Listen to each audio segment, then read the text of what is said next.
The Japanese maple is among the most beautiful and graceful of the small little trees that we can use in our landscapes. Generally growing to be about 8 to 15 feet tall, they fit into lovely areas like patios or courtyards. Now, there are two basic forms of Japanese maples that we grow. The more standard trees tend to be somewhat upright, and they have these typical leaves, these sort of star-shaped or palm-shaped leaves that we see on these lovely Japanese maples. They can also have these very finely divided leaves.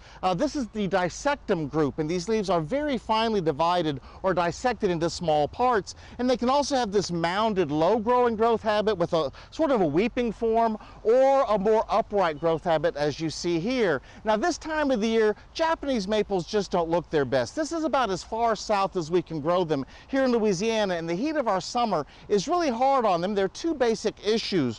One is a leaf disease called Phylostica leaf spot, and it causes a lot of spotting on the leaves, particularly in the spring and early summer. We had a really wet spring this year, so this disease was rather bad. We also get scorching that occurs as well. And if you look over here at this little Japanese maple, you'll see that the leaves have a scorched or curled up edge. Now, these dissectums oftentimes show more scorching in the late summer, but this is really typical. It's a heat issue, and there's really not much you can do about it. As the trees settle in and do well, they'll have less problems with this. Do make sure you locate your Japanese maples in a spot where they get afternoon shade. That will decrease this scorching that you see. Also, make sure they have very good drainage and don't overwater them in the heat of summer. Your Japanese maples may not look their best right now, but don't worry. These are superficial issues. The trees will come out beautifully next year, and they're going to be just fine.